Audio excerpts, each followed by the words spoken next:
नमस्कार। संपादकीय स्पंदन में आपका स्वागत है। भारत की परमाणु शक्ति का नया सवेरा, तेल की आग और कर्ज के बोझ में दबी दुनिया, बारूद के ढेर पर शांति की कोशिशें, क्या बचेगा युद्ध विराम?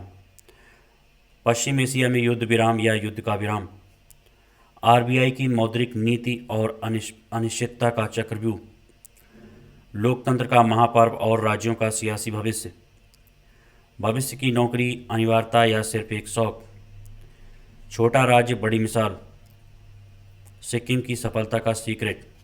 अब संपादकीय विस्तार से। भारत की परमाणु शक्ति का नया सवेरा,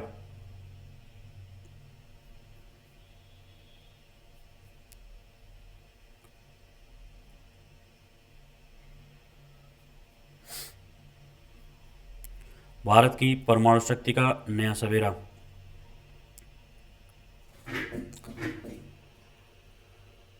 नमस्कार। आज भारत के ऊर्जा भविष्य के लिए एक ऐतिहासिक दिन है। हमारे परमाणु वैज्ञानिकों ने दशकों की तपस्या के बाद वह कर दिखाया जो दुनिया के गिने चुने देश ही कर पाए हैं। कलपक्कम स्थित prototype fast breeder reactor PFBR ने क्रिटिकलिटी हासिल कर ली है। यह केवल एक तकनीक शब्द नहीं बल्कि भारत की ऊर्जा स्वावलंबन की दिशा में एक महाक्रांति है। क्या है इस उपलब्धि के मायने? वैज्ञानिक दृष्टिकोण से देखें तो इस स्टेज पर पहुंचने का मतलब है कि अब रिएक्टर में न्यूट्रॉन्स का क्षरण हुए बिना ऊर्जा की निरंतर श्रृंखला स्पॉन्टेनियस चेन रिएक्शन शुरू हो चुकी है। यह रिएक्टर की कार्यक्षमता से की सबसे बड़ी परीक्षा थी जिसमें हमारे वैज्ञानिकों ने सफलता का झंडा गाड़ दिया है। 3 चरणों का मिशन, अब मंजिल दूर नहीं। भारत के परमाणु कार्यक्रम को 3 महत्वपूर्ण चरणों में डिजाइन किया गया था। पहला चरण pressurised heavy water reactor PHWR, दूसरा चरण फास्ट ब्रीडर रिएक्टर FBR जिसकी सफलता आज हम देख रहे हैं, तीसरा चरण थोरियम बेस्ड रिएक्टर जो भविष्य की चाबी है। कलपक्कम की ये सफलता दूसरे और तीसरे चरण के बीच का वो मजबूत पल है जो अब थोरियम के मुख्य ईंधन के रूप में इस्तेमाल करने का रास्ता साफ करेगा। यूरेनियम की बाधा से थोरियम के भंडार तक। इतिहास गवाह है कि परमाणु अप्रसार संधि NPT पर हस्ताक्षर न करने के कारण दुनिया की बड़ी ताकतों ने 34 वर्ष तक भारत को यूरेनियम देने से रोका। 2008 में अमेरिका के साथ सिविल न्यूक्लियर डील के बाद ही कुछ रास्ते खुले थे, लेकिन हमारे वैज्ञानिकों ने विदेशी मदद का इंतजार करने के बजाय अपनी तकनीक विकसित की। आज भारत के पास दुनिया का 1/4 थोरियम भंडार मौजूद है। थोरियम आधारित तकनीक में पूरी तरह प्रवेश का मतलब है कि आने वाली कई सदियों तक भारत का अटूट ऊर्जा सुरक्षा। निष्कर्ष, 500 मेगावाट के इस प्रोटोटाइप की सफलता के बाद अब कॉमर्शियल उत्पादन की राह आसान हो गई है। यह न केवल पर्यावरण संरक्षण के लिए क्लीन एनर्जी का संदेश है बल्कि उन देशों को भी जवाब है जिन्होंने कभी भारत की राह रोकने की कोशिश की थी।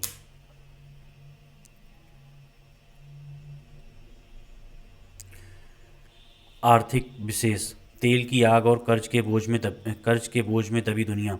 आज हम बात कर रहे हैं वैश्विक अर्थव्यवस्था पर मंडराते एक ऐसे खतरे की जो केवल तेल की कीमतों तक सीमित नहीं है।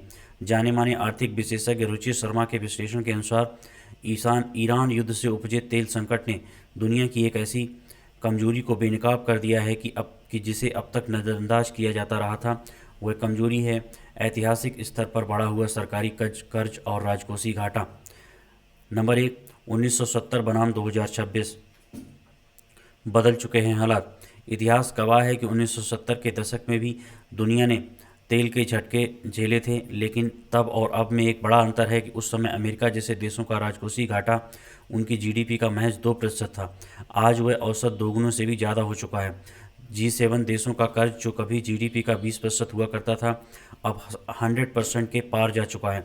सरल शब्दों में कहें तो सरकारों के पास अब इस संकट को से लड़ने के लिए आर्थिक सुरक्षा कवच बचा ही नहीं है। सब्सिडी का बोझ और बॉन्ड मार्केट की चेतावनी।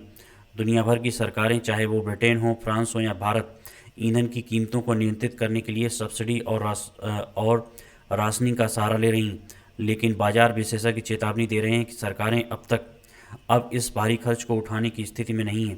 वैश्विक बॉन्ड मार्केट इस बढ़ते खर्च से डरा हुआ है, जिसके कारण ब्याज दरों और मुद्रास्फीति को लेकर अनिश्चितता बढ़ गई है। रिकॉर्ड तोड़ वैश्विक कर्ज $348 ट्रिलियन, आंकड़े डराने वाले हैं।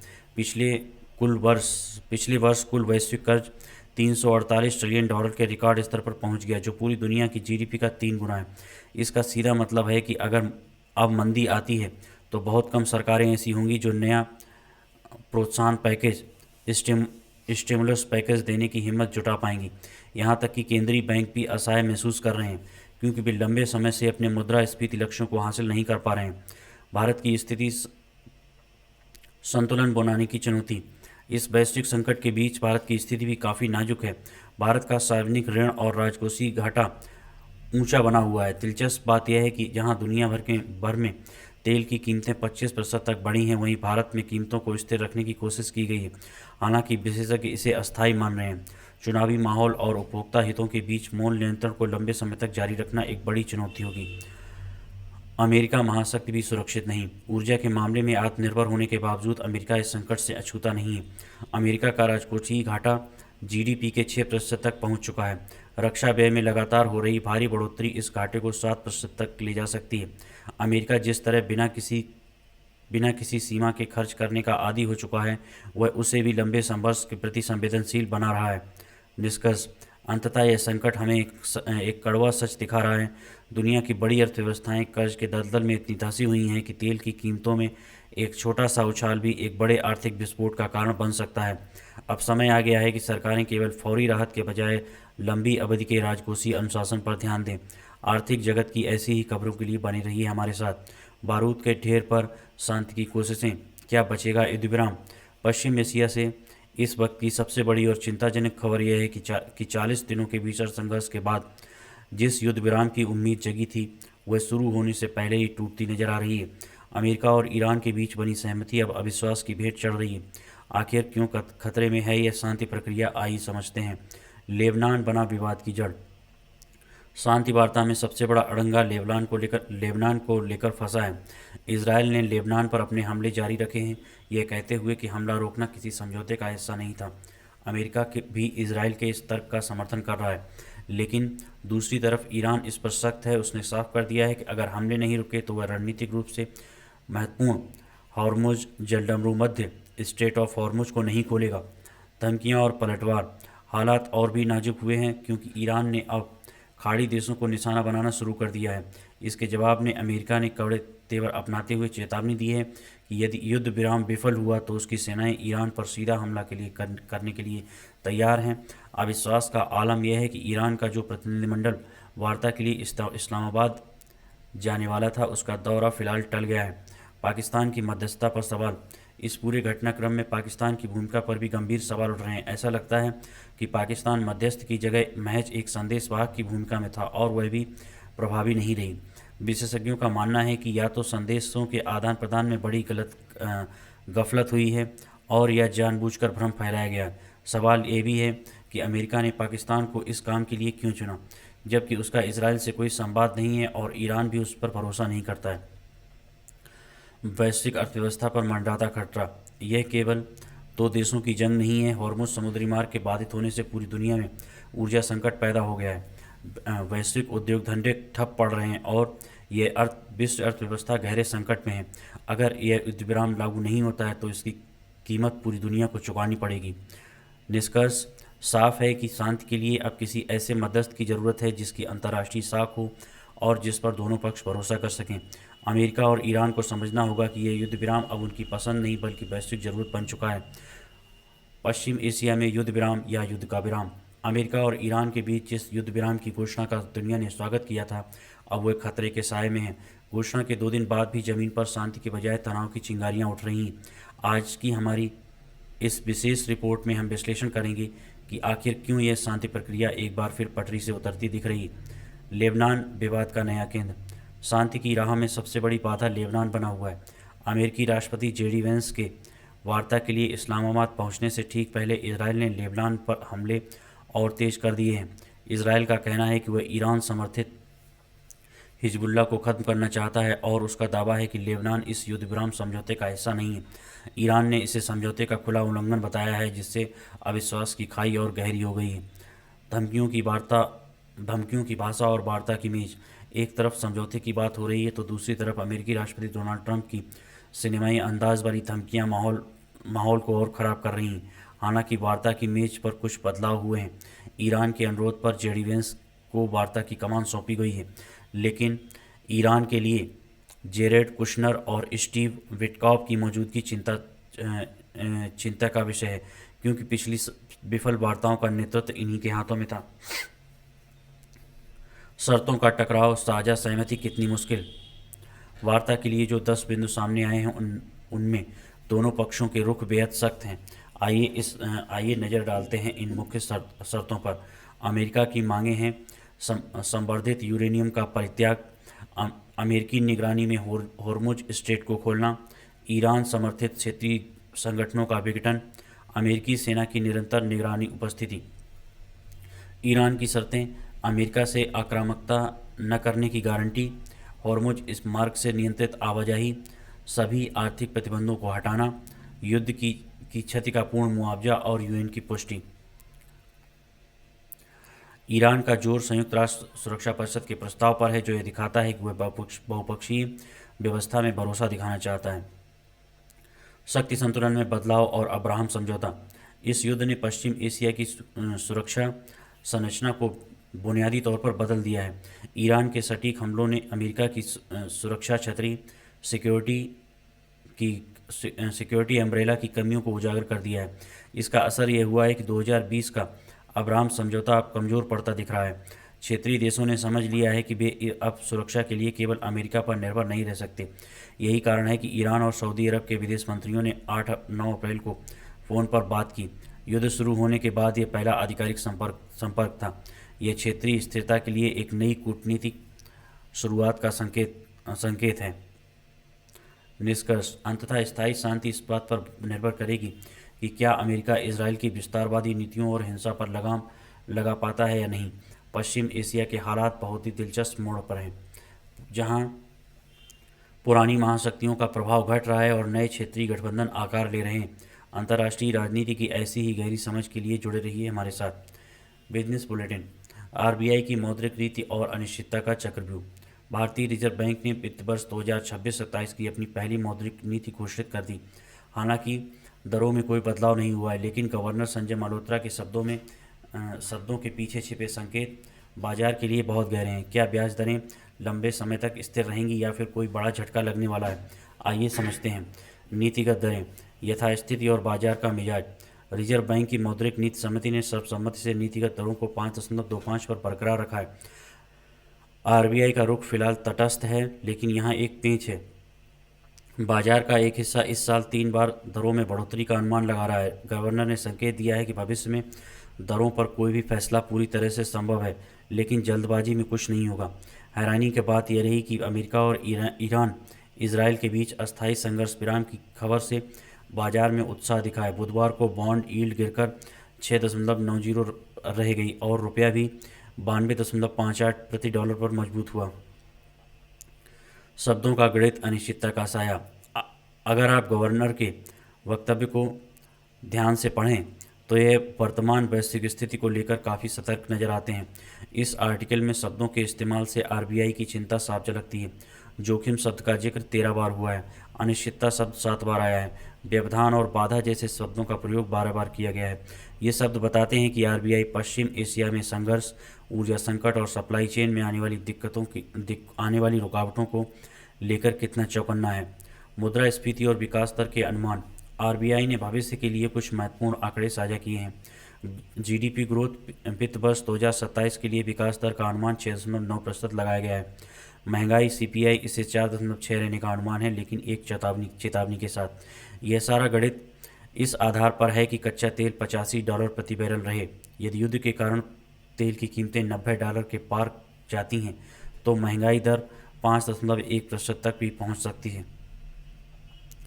गवर्नर की 5 प्रमुख चिंताएं हैं। गवर्नर ने 5 मोर्चों पर अपनी चिंता जाहिर की है।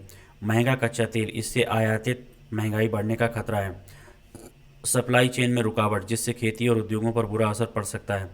तरलता, लिक्विडिटी का संकट, सुरक्षित निवेश की बढ़ती मांग से बाजार में नकदी की स्थिति प्रभावित हो सकती है। कमज़ोर वैश्विक मांग, जिससे भारत का निर्यात और विदेशी धन प्रेषण रेमिटेंस घट सकता है। बढ़ती लागत, वैश्विक उतार चढ़ाव से कर्ज लेना महंगा हो सकता है।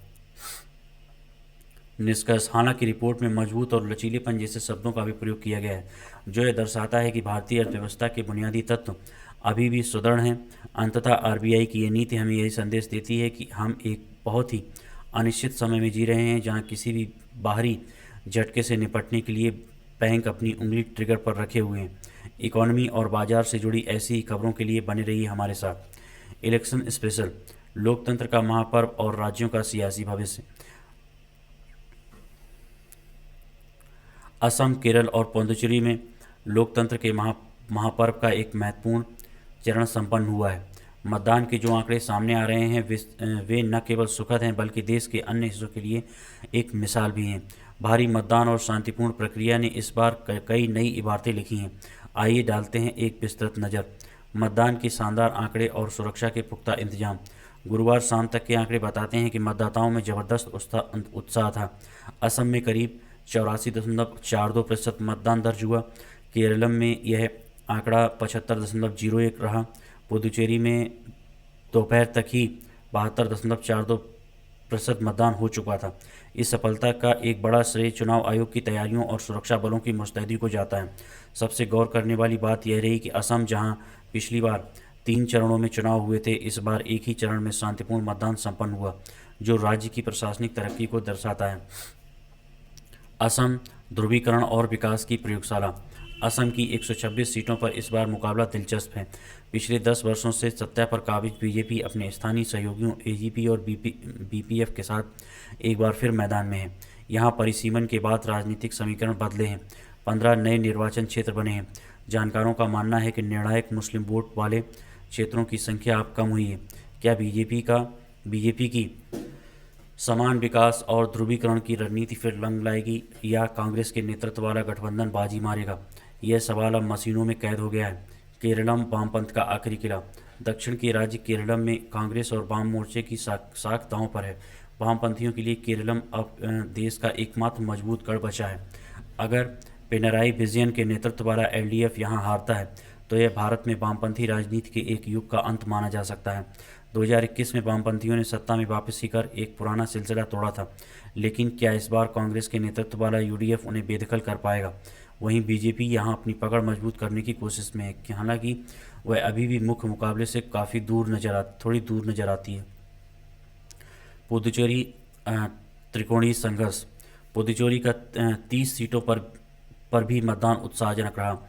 यहां मुकाबला सत्तारूढ़ बीजेपी गठबंधन और डीएमके कांग्रेस गठबंधन के बीच है। छोटे केंद्र शासित प्रदेश होने के बावजूद यहां का चुनाव परिणाम राष्ट्रीय राजनीति के मूड को समझने के लिए अहम होगा। निष्कर्ष, तीनों ही क्षेत्रों में जनता ने अपना फैसला सुना दिया है। हिंसा रहित मतदान भारतीय लोकतंत्र की एक बड़ी जीत है। अब पूरे देश की निगाहें 4 मई पर टिकी हैं, जब चुनाव परिणाम यह साफ करेंगे कि जीत का सेहरा किसके सिर बंधेगा। चुनाव की हर छोटी बड़ी अपडेट के लिए बने रहिए हमारे साथ। भविष्य की नौकरी अनिवार्यता या सिर्फ एक शौक? क्या आप कल्पना कर सकते हैं कि एक दिन ऐसा आएगा जब आपको सुबह उठकर दफ्तर जाने की मजबूरी नहीं होगी? दुनिया के सबसे अमीर व्यक्ति एलन मस्क का तो यही मानना है कि मस्क ने भविष्यवाणी की है कि अगले 10 से 20 वर्षों में आजीविका के लिए काम करना अनिवार्य नहीं बल्कि वैकल्पिक हो जाएगा। आज की हमारी विशेष रिपोर्ट इसी सवाल पर है, क्या वाकई भविष्य में काम करना जरूरी नहीं होगा? एलन मस्क का ऑप्टिमस विजन। एलन मस्क ने पेरिस से लेकर रियाद तक के मंचों पर यह बात दोहराई है कि एआई और रोबोटिक्स एक ऐसे युग की शुरुआत करेंगे जहां हर वस्तु और सेवा प्रचुर मात्रा में उपलब्ध होगी। मस्क के अनुसार इंसान जैसे दिखने वाले रोबोट जैसे टेस्ला का ऑप्टिमस दुनिया का सबसे बड़ा उद्योग बनेंगे। पैसा शायद अपनी अहमियत खो देगा और ऊर्जा एनर्जी ही हमारी असली मुद्रा होगी। नौकरी करना भविष्य में वैसा ही होगा जैसे आज लोग शौक के लिए बागवानी करते हैं। कीन्स की 100 साल पुरानी भविष्यवाणी। दिलचस्प बात यह है कि यह विचार नया नहीं है। 1930 में महान अर्थशास्त्री जॉन मेनार्ड कीन्स ने भी भविष्यवाणी की थी कि 2030 तक तकनीक इतनी उन्नत हो जाएगी कि इंसान को दिन में केवल 3 घंटे काम करने की ज़रूरत होगी। कीन्स का मानना था कि प्रचुरता के उस दौर में लोग छोटी मोटी जिम्मेदारियों से ही खुश हो जाएंगे। लेकिन जहां कीन्स काम के घंटों में कमी की बात कर रहे थे, मस्क सीधे तौर पर बेरोजगारी जैसी निष्क्रियता की ओर इशारा कर रहे हैं, जो सुनने में जितना आदर्शवादी लगता है उतना ही डरावना भी हो सकता है। क्या इतिहास खुद को दोहराएगा? मानव सभ्यता का इतिहास गवाह है कि तकनीकी क्रांतियाँ, चाहे पहिए का आविष्कार हो या बिजली का, उन्होंने हमेशा मानवीय श्रम का बोझ कम किया है। 1926 में हेनरी फोर्ड ने काम के दिनों को 6 से घटाकर 5 दिन किया था। 2019 में जैक मा ने भी भविष्यवाणी की थी कि लोग सप्ताह में केवल 3 दिन या रोज़ 4 घंटे काम करेंगे। सवाल यही है कि क्या एआई केवल काम का बोझ कम करेगी या काम के अस्तित्व को ही मिटा देगी। विरोधाभास, मस्क की कथनी और करनी। मस्क के इस स्पेस सोशलिज्म वाले विज़न पर कुछ सवाल भी उठते हैं। एक तरफ वे बिना काम वाले भविष्य की बात करते हैं तो दूसरी तरफ ट्विटर अब एक्स खरीदने के बाद उन्होंने कर्मचारियों से सप्ताह में 80 घंटे काम करने की मांग की थी। इसके अलावा पेंसिल्वेनिया यूनिवर्सिटी का एक शोध बताता है कि रोबोट आज भी काफ़ी महंगे हैं और एआई का प्रभाव असीमित नहीं बल्कि सीमित होगा। कल्चर सीरीज की प्रेरणा। विशेषज्ञों का मानना है कि मस्क के इन विचारों के पीछे स्कॉटिश लेखक इयान एम बैंक्स के साइंस फिक्शन उपन्यासों का हाथ है। उन किताबों में एक ऐसे समाज की कल्पना है जहां एआई सब कुछ संभालती है और एआई अपनी मर्जी से काम करता है। क्या हम वाकई उस जादुई शक्ति की ओर बढ़ रहे हैं? निष्कर्ष, सच जो भी हो, फिलहाल टेक कंपनियों में छटनियों के बावजूद एआई का उपयोग उतनी तेज़ी से नहीं बढ़ा है जितनी मस्क से उम्मीद थी। ऐसे में कीन्स का 2030 वाला नज़रिया, जहां काम कम होगा पर ख़त्म नहीं, ज़्यादा वास्तविक जान पड़ता है। क्या आप एक ऐसी दुनिया के लिए तैयार रहें जहां काम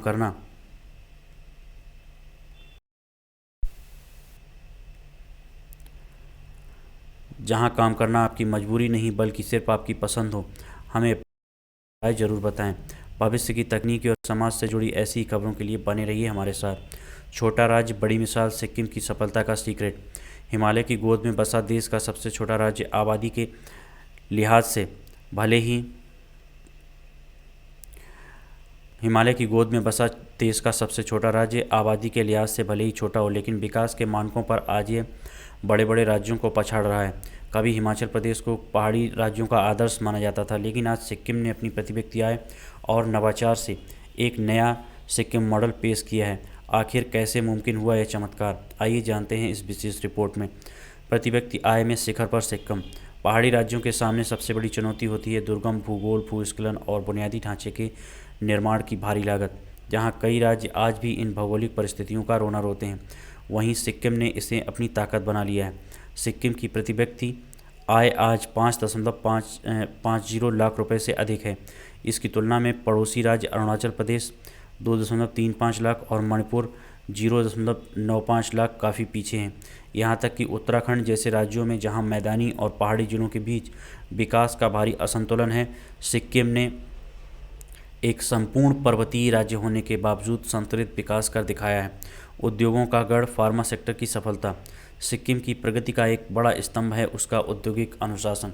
2003 में केंद्र सरकार ने पहाड़ी राज्यों के लिए जो विशेष पैकेज घोषित किया था, सिक्किम ने उसका बेहतरीन इस्तेमाल किया है। आज स्थिति यह है कि देश का कुल दवा फार्मा उत्पादन में एक छोटे से राज्य का योगदान 15% है।